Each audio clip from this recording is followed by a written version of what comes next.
Welcome back. ఇంగ్లాండ్లో అమల్లో ఉన్నది ప్రజాస్వామ్య సెక్యులర్ ప్రభుత్వం. కానీ అక్కడ ప్రజాస్వామ్య ప్రభుత్వానికి సమాంతరంగా ఇస్లామిక్ చట్టాలు అమలవుతున్నాయి.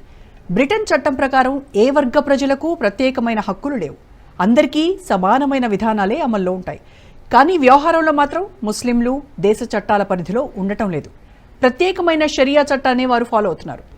షరియా చట్టాల పరిధిలోనే ముస్లింలు అన్ని వ్యవహారాలు అమలు చేసుకుంటున్నారు.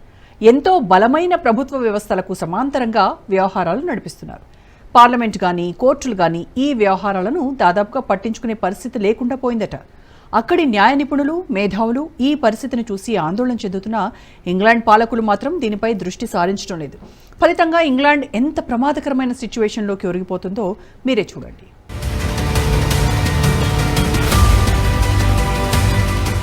ఇంగ్లాండ్లో పాతుకుపోయిన షరియా లా, సమాంతర వ్యవస్థగా మారిన షరియా కౌన్సిళ్లు, రిజిస్టర్ కాని పెళ్లిళ్లు, జనాభాలో అంచనాలు శూన్యం. ఇంగ్లాండ్లో ఆ దేశ ఆధునిక ప్రజాస్వామ్య సెక్యులర్ చట్టాలకు సమాంతరంగా ఇస్లామిక్ చట్టాలు అమలవుతున్నాయి. ఇస్లామిక్ నిబంధనల ప్రకారం అక్కడి ముస్లింలు చట్టసభలు చేసిన చట్టాల పరిధిలో కాకుండా ఇస్లామిక్ నిబంధనల ప్రకారమే అన్ని వ్యవహారాలు సాగిస్తున్నారు. దీనిపై అటు ప్రభుత్వం గానీ ఇటు కోర్టులు గానీ లోతుగా పరిశీలించకపోవడంతో షరియా కౌన్సిళ్లు సమాంతర ప్రభుత్వ వ్యవస్థలుగా మారాయట. దీని ద్వారా సమాజంలో ఒక పెద్ద సమూహ ప్రజలు ప్రభుత్వ వ్యవస్థలకు జవాబుదారీగా లేకుండా పోతున్నారన్న ఆందోళన బెంగటిల్లుతుండడం స్థానిక ప్రజల్లో ఆందోళన రేపుతోంది.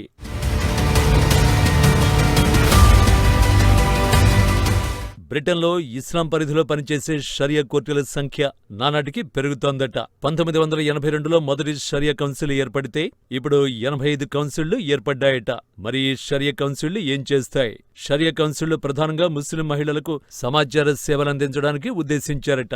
ఇవి ఇన్ఫార్మల్ బాడీస్గా పనిచేస్తాయి. పెళ్లిళ్లు అలాగే డైవోర్స్ వ్యవహారాల్లో మహిళలకు బాసటగా నిలుస్తాయి.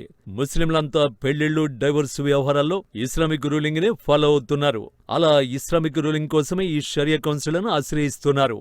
షరియా నిబంధనల్లో ఎలా పొందుపరిచారో అవే సూత్రాల్ని వారు ఫాలో అవుతున్నారు. దీంతో ముస్లింలలో విడాకుల కేసులు గాని పెళ్లిళ్లకు సంబంధించిన కేసులు గాని సాధారణ కోర్టులో అస్సలు ఎంటర్ కావడమే లేదట. ఇక ఈ షరియా కౌన్సిళ్లు ప్రధానంగా మహిళలకు ఉద్దేశించినవే అయినప్పటికీ అక్కడ కౌన్సిలింగ్ చేసేవారు మాత్రం పురుషులే. అటు ముస్లింలలో విడాకులు కావాలనే పురుషులు మాత్రం ఈ కౌన్సిళ్లను ఆశ్రయించరు. ఎందుకంటే వారికి ఈ కౌన్సిళ్లతో పనిలేదు. సింపుల్ గా తలాక్ చెబితే సరిపోతుంది. కానీ ముస్లిం మహిళలకు మాత్రం తలాక్ చెప్పే హక్కు లేదు. దీంతో వారు విడాకులు తీసుకోవాలంటే అది పురుషుల మీదనే ఆధారపడుతోంది. ఇందువల్ల అక్కడి మహిళలకు ఇది తీవ్రమైన ఇబ్బందికరంగా మారింది. మరోవైపు కౌన్సిల్ చేసే ఇస్లామిక్ స్కాలర్లు పురుషులే కాబట్టి వారు పక్కాగా షరియా నిబంధనలు మాత్రమే అమలు చేస్తూ పురుషుల పక్షానే తీర్మానాలు ఇస్తున్నారట.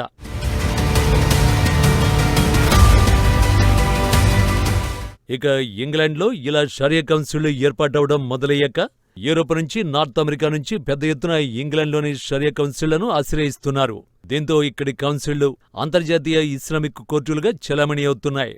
ఒక మ్యారేజ్ రద్దు కావాలంటే పురుషులకు చాలా సింపుల్. పురుషులకు ఎంత సింపులో అటు మహిళలకు అంత కష్టం. ఎందుకంటే వారు ఖచ్చితంగా షరియా కౌన్సిళ్లను అప్రోచ్ కావాల్సి ఉంటుంది. ఇక కౌన్సిళ్లకు భార్యల విజ్ఞప్తి మేరకు డైవర్స్ ఇచ్చే అధికారం ఉన్నా ఆ అధికారాన్ని వారు వాడుకోవడం లేదట. ఒకవేళ భర్తలు డైవర్స్ వద్దని చెప్పినా భార్యల విజ్ఞప్తి మేరకు ఇచ్చే అధికారం ఉందట. అయితే ఈ ప్రక్రియ సివిల్ ప్రొసీడింగ్స్ కన్నా పూర్తి భిన్నంగా ఉండడంతో బాధిత మహిళలు కోర్టులను అప్రోచ్ చేయే ఛాన్స్ లేకుండా పోయింది. షరియా చట్టం తప్ప ఇస్లాం కుటుంబాల్లోని మహిళలకు జనరల్ ప్రొసీడింగ్స్ మీద ఏమాత్రం అవగాహనే ఉండటం లేదు. ఫలితంగా కౌన్సిళ్లలో తీసుకునే సూచనలు, తీర్మానాలు మొత్తం పురుషుల వైపుకే మొగ్గు చూపుతున్నాయట. ఒక రకంగా ముస్లిం మహిళల డైవోర్సును వారికి ఇష్టం ఉన్నా లేకపోయినా సులభతరం చేయడానికే ఈ కౌన్సిళ్లు ఉన్నాయన్న వాదన సర్వత్రా వ్యక్తమవుతూ ఉండడం గమనార్హం. మరోవైపు మౌలవీలు, ముల్లాలు అందరూ కూడా భార్యాభర్తల వ్యవహారాల్లో షరియాలో పేర్కొన్నట్టు ఎవరూ తలదొచ్చరాదని, అది భర్తల నిర్ణయానికే వదిలేయాలని పెద్ద ప్రచారం చేస్తున్నారు.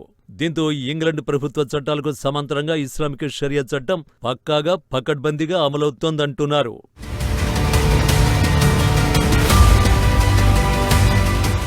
ఇక ఇంగ్లాండ్, వేల్స్ వంటి జనసమర్థం బాగా ఉండే ప్రదేశాల్లో పురుషుల కోసం ఓ ప్రత్యేకమైన యాప్ బిజీగా రన్ అవుతోందట. ఈ యాప్ ద్వారా పురుషులకు బహుభార్యత్వానికి మెండైన అవకాశాలు లభిస్తున్నాయి. పురుష ముస్లింలు ఈ యాప్ను విరివిగా ఉపయోగిస్తూ తమకు ఎందరు భార్యలు కావాలో చూజ్ చేసుకుంటున్నారట. అయితే ఆ యాప్ ద్వారా 4 భార్యల్ని చూజ్ చేసుకునే సౌకర్యం అందులో కల్పించారట. షరియా చట్టం కూడా 4 భార్యల వరకు అనుమతిస్తూ ఉండడం విశేషం. దీంతో అదే పద్ధతిలో యాప్కు పూర్తి డిమాండ్ నడుస్తోందట. ఇలా ఏ ముస్లిం పురుషుడు ఎంతమందిని పెళ్లి చేసుకుంటున్నాడు అనేది అసలు అధికార రికార్డులో నమోదు కాకుండా పోయింది.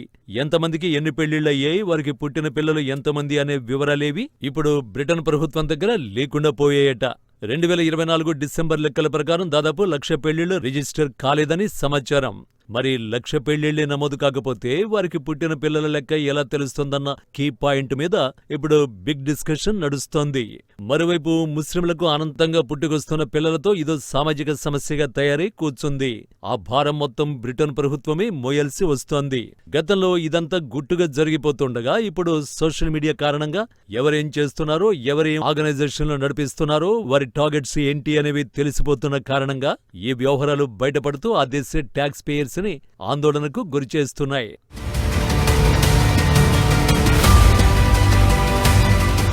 మరోవైపు ఇంగ్లాండ్లోని ముస్లిం మహిళలు తమకు ఇష్టం లేని కాపురాల్ని కూడా చేయాల్సి వస్తోందని, ఇందుకోసం హదీత్ వంటి మతపరమైన నిబంధనలు చూపిస్తూ తమను సెక్సువల్ గా ఉపయోగించుకుంటున్నారని, అలాంటి కాపురాలు బానిసత్వం కంటే భయంకరంగా తయారయ్యాయనే నిరసనలు కొందరు మహిళల నుంచి వినిపిస్తున్నాయి. కానీ యథాప్రకారం దీనికి షరియా నిబంధనల ప్రకారం ఇవి ఎక్కడ బయటకొచ్చే ఛాన్సే లేదంటున్నారు నిపుణులు. మరోవైపు బ్రిటన్లో తాత్కాలిక అవసరాల కోసం కూడా పెళ్లిళ్లు ఇంట్రడ్యూస్ చేశారట. దీన్నే నిఖాముతా లేదా ప్లెజర్ మ్యారేజ్ గా పేర్కొంటున్నారు. అంటే ఒక రకంగా ఇది సహజీవనం లాంటిదే. కాకపోతే దీనికి ఇస్లామిక్ అనుమతి లభిస్తుంది. తాత్కాలిక పెళ్లి కోసం ముందుకొచ్చేవారిని ఇలా ప్లెజర్ మ్యారేజ్ ద్వారా కలుపుతారు. ఆ ముస్లిం జంట ఎంతకాలం పెళ్లి అనే బంధంలో కొనసాగుతుందో ముందే రాసుకుంటారు. ఆ ఒప్పందం తీరిపోయాక ఎవరి దారి వారిదే. ఇందుకోసం ముందుగా అనుకున్న ప్రకారం మహిళలకు డబ్బు చెల్లిస్తారు. కానీ ఆ సమయంలో వారికి పుట్టే పిల్లల బాధ్యత ఎవరిదనే విషయంలో నిబంధనలేవి రూపొందించలేదట. ఫలితంగా ఆ పిల్లల ఆలనా పాలన అనేది అతి పెద్ద సామాజిక సమస్యగా తయారవుతోందంటున్నారు.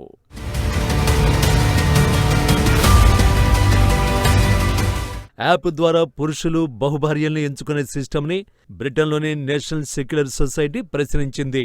ఇది దేశానికే ప్రత్యేకమైన లీగల్ సిస్టమ్కు సమాంతరంగా వ్యవహరిస్తోందని, ఇది దేశ సార్వభౌమాధికారానికే గొడ్డలిపెట్టు అని ఆందోళన వ్యక్తం చేస్తూ ఈ సిస్టమ్ను తీసేయాలని అభ్యంతరం పెట్టిందట.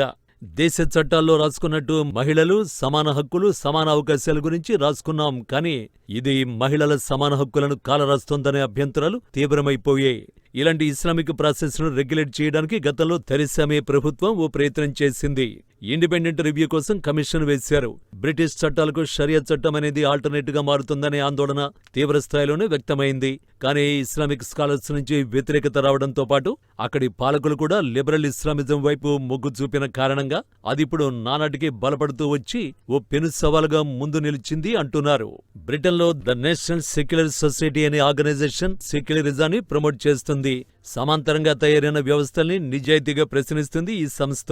ఈ సొసైటీ సీఈఓ స్టీఫెన్ ఇవాన్స్ కొన్నేళ్లుగా పనిచేస్తున్న ముస్లిం స్కాలర్లను రాబోయే ప్రమాదంపై హెచ్చరిస్తున్నాడు. కానీ ఆ హెచ్చరికల్ని పట్టించుకునేది ఎవరు?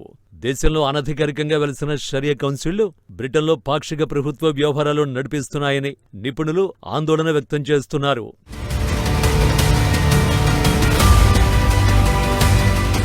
బ్రిటన్లో చాప కింద నీరులో పుట్టుకొచ్చిన షరియా కౌన్సిళ్లు మాత్రమే కాదు, అక్కడి పెరిగిపోయిన ముస్లిం జనాభా అక్కడి ప్రభుత్వాలను కూడా శాసిస్తోంది. 8 పెద్ద పట్టణాల్లో మేయర్లు ముస్లింలే ఉన్నారు. London mayor, Birmingham mayor, Leeds, Blackburn, Sheffield, Oxford, Luton, Oldham, Rochdale ఇలా పలు కీలకమైన పట్టణాల్లో మేయర్లుగా ఎన్నికైంది ముస్లింలే. బ్రిటన్ జనాభా దాదాపు 66 మిలియన్లుంటే అందులో కేవలం 4 మిలియన్ల ప్రజలే ముస్లింలు. కానీ వారి కోసం 1800 మసీదులు, ప్రత్యేక కోర్టులుగా వ్యవహరిస్తున్న 85 షరియా కౌన్సిళ్లు పనిచేస్తున్నాయట. దేశంలో 78% ముస్లిం మహిళలు ఏ పని చేయరట. వారితో పాటు ఇంకా పెద్ద మొత్తంలో సాధారణ పురుష ముస్లింలు కూడా పని చేయడం లేదని తాజా గణాంకాలు చెబుతున్నాయి. ఆ దేశ ప్రభుత్వం ఇచ్చే ఫ్రీ అకామిడేషన్నే ఉపయోగిస్తున్నారు. స్టేట్ సపోర్టుతోనే అంతా ఉచితంగా పొందుతూ ముస్లిం కుటుంబాలు సగటున 3 నుంచి 8 మంది పిల్లల్ని కంటున్నారట.